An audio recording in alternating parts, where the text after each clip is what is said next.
Boa noite, senhor presidente, senhoras ministras, senhores ministros, doutor Belém, doutora Flávia. Sua Excelência, doutor Humberto Jacques Medeiros, vice-procurador-geral da República. Muito boa noite, senhor presidente, senhoras ministras, senhores ministros, doutor Belém, doutora Flávia, doutor Nelson, doutora Simone, doutor Weber, que tornaram o meu serviço muito mais simples, de falar por último, sem precisar repisar os belos argumentos levantados pelas qualificadas sustentações que me anteciparam. De ponto de partida, o Ministério Público gostaria de registrar que nós estamos aqui tangenciando muito mais um espaço legislativo do que um espaço de controle de constitucionalidade. Esta solução posta na Lei de Executivos Fiscais e do Código Tributário Nacional é uma solução sabiamente construída pelo Legislativo, com suas muitas vicissitudes, tendo já sobrevivido a vários textos constitucionais. Uma das regras clássicas do controle de constitucionalidade diz que leis antigas, as leis presumem-se constitucionais, mas as antigas, a presunção é ainda mais forte. O primeiro ponto de largada, a primeira pergunta metódica do raciocínio do Ministério Público é o que mudou nas constituições que sucederam essas normas para que isso, de repente, agora, viéssemos nós a descobrir como algo flagrantemente violador da Constituição.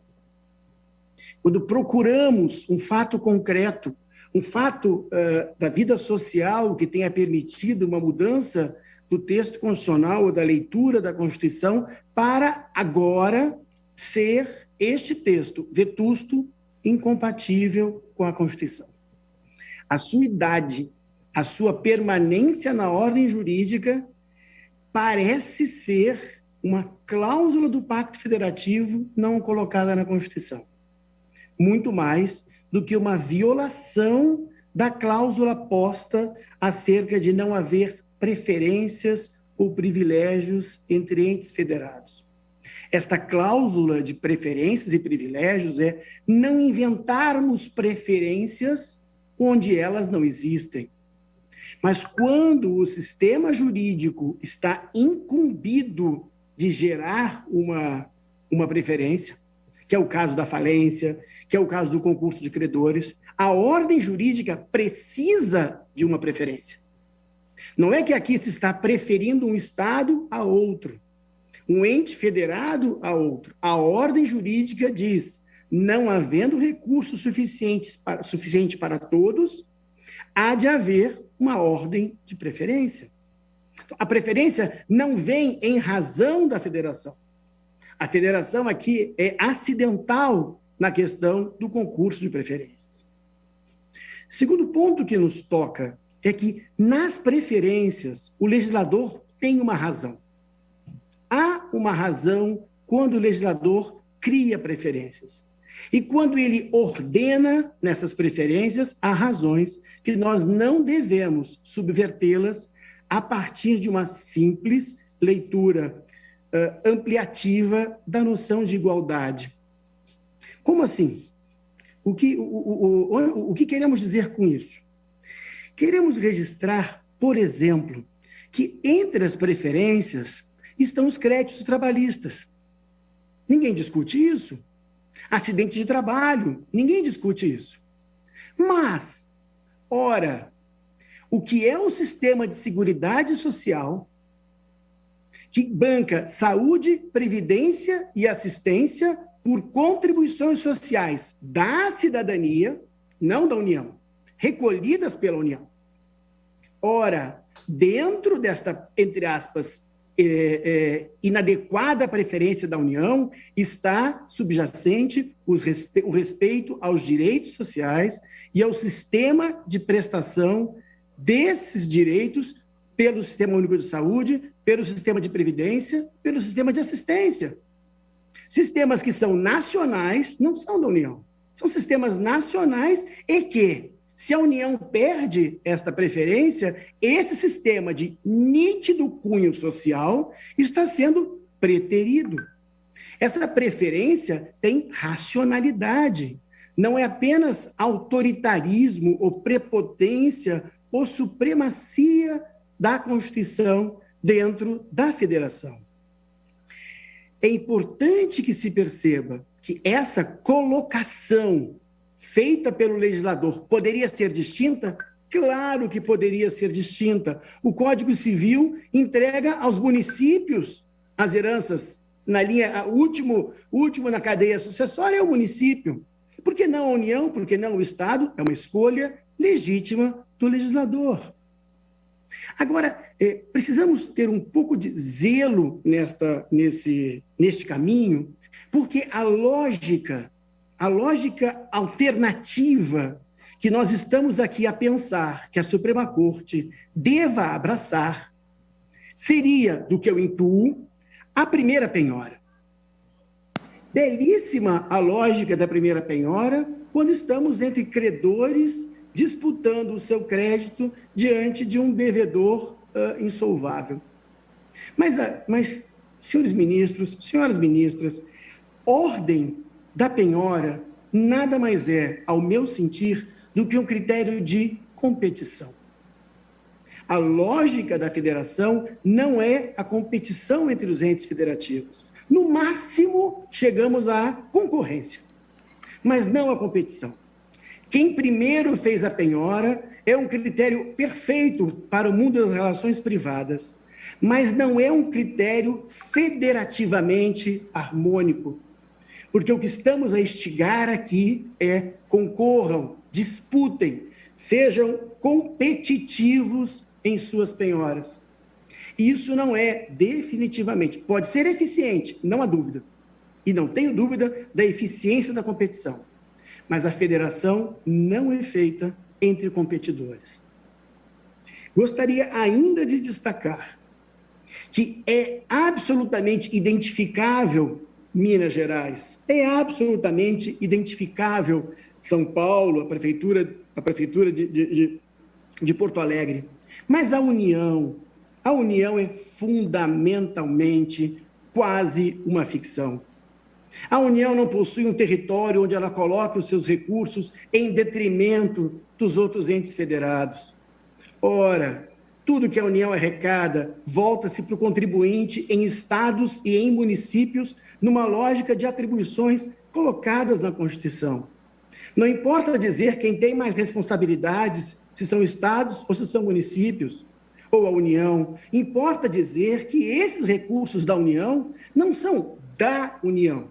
Eles são arrecadados pela União para atribuições da União feitas a todos os cidadãos em todos os estados e municípios. Enquanto, se usássemos a lógica da penhora, os recursos iriam para o Estado que primeiro penhorou, esse Estado, preterindo a União, está preterindo todos os demais brasileiros que são alcançados, não daquele Estado, que são alcançados pelos recursos que a União arrecada. É isso que tem que se perceber, que se fala com uma maneira muito linda como cooperação federativa. Mas é importantíssimo dizer, a União não é um ente qual os Estados, e que vai deter aqueles recursos em detrimento dos Estados ou dos municípios para aplicar no seu território para os seus cidadãos. A lógica equalizadora da União é que dá a ela a dignidade da prioridade no concurso de preferência. Ainda o tempo caminha e a noite nos cansa, eu gostaria, por fim, de registrar que essa regra é tão antiga, ela é tão incorporada ao ordenamento jurídico, que muitas outras regras são feitas a partir desta concepção. O que significa dizer que mexermos nessa peça do Pacto Federativo no Supremo Tribunal Federal implica abalo em muitas outras peças deste mesmo pacto. Ora, se isso é tão violador à Constituição, Por que o Congresso Nacional, onde a União não tem representantes, sejamos claros, no Congresso Nacional temos representantes dos estados no Senado, e representantes do eleitorado, do povo dos estados, mas a clara representação no Congresso Nacional é dos entes federados. A União não tem parlamentares, a União não os possui. E vai muito tempo, são muitos anos, em que o Congresso não ousou mexer esta regra. O que será que há de tão equilibrado e de tão racional nessa regra que nenhum parlamentar de nenhum dos estados que aqui representam ousou mudá-la? E, atenção, estamos tratando de lei ordinária e lei complementar por recepção. Não se trata da dificuldade aqui de um quórum especialíssimo de uma mudança à Constituição.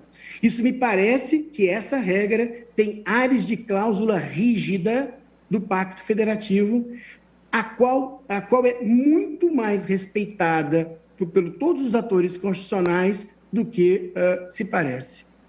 Mas eu gostaria, e o tempo caminha para o seu final, de lembrar que neste Pacto Federativo, uma das tarefas que a União tem se desincumbido, não sem sacrifício, é o refinanciamento da dívida dos estados. A União é uma patrocinadora usual da recuperação fiscal das unidades da federação.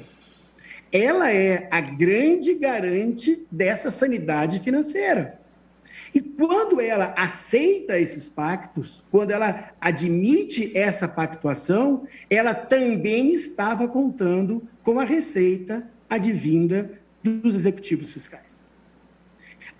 Esta pactuação em vigor, equilibrada, protraída no tempo, pressupõe uma harmonia federativa onde a União, sim, contava com esses recursos.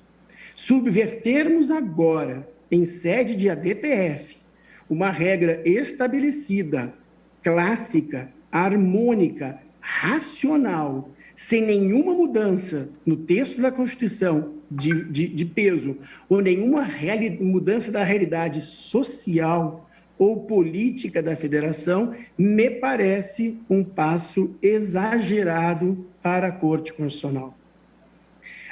Se mente e coração dos senhores ou das senhoras chegarem a esta conclusão, o que o Ministério Público provocaria é que fizéssemos um apelo ao legislador. Com o Senado, com a Casa Federativa, com a Câmara, a Casa do Povo, mudassem esta lei, tão antiga e tão mantida e não alterada, e não esta Corte Constitucional o fizesse, a partir, singelamente, apenas e tão somente, da ideia de que não pode haver privilégios e preferências entre entes federados. Isso é uma verdade, mas estamos deslocando essa verdade para um campo onde, juridicamente, é necessário que exista preferência e exista privilégio, porque é quando não há para todos, quando o legislador manda organizar. E nessa organização, firmou-se um critério pacífico, firmou-se um critério que não é a competição. São esses agregados ao caso. A colocação da competição, a superação de uma lei consolidada, a consideração de que, com base nessa lei, foi feito o refinanciamento da dívida dos estados. Há muitos fatores que têm, na existência e na vigência dessa regra, a sua consideração e uma resultante. É por isso que entende o Ministério Público, talvez, quiçá, extremamente conservador, que este tema não seja objeto de uma deliberação do Supremo Tribunal Federal, a entender, muitos anos depois, que houve uma revogação que ninguém percebeu. Que somente nós agora, iluminados pelo presente, conseguimos descobrir e perceber essa revogação. E que aqueles que, por esta norma, foram prejudicados ao longo de muitos anos, jamais pediram ao Parlamento, às pessoas com atribuição legislativa, a iniciativa do Poder Executivo, não tentamos a via legislativa. Entende, pois, o Ministério Público que estamos numa questão não meramente de concurso de credores, não é uma singela questão tributária, mas é o rompimento com alguns valores muito caros que são subjacentes a essa regra. Valores tão caros que fizeram que essa regra durasse tanto tempo até os dias de hoje e que, ao ver do Ministério Público, indicam a sua preservação. Por isso, entendemos que a hipótese é sim de conhecimento da ADPF, um instrumento de controle concentrado para normas anteriores à Constituição, mas a hipótese, ao ver do Ministério Público, é da sua improcedência. Muitíssimo obrigado.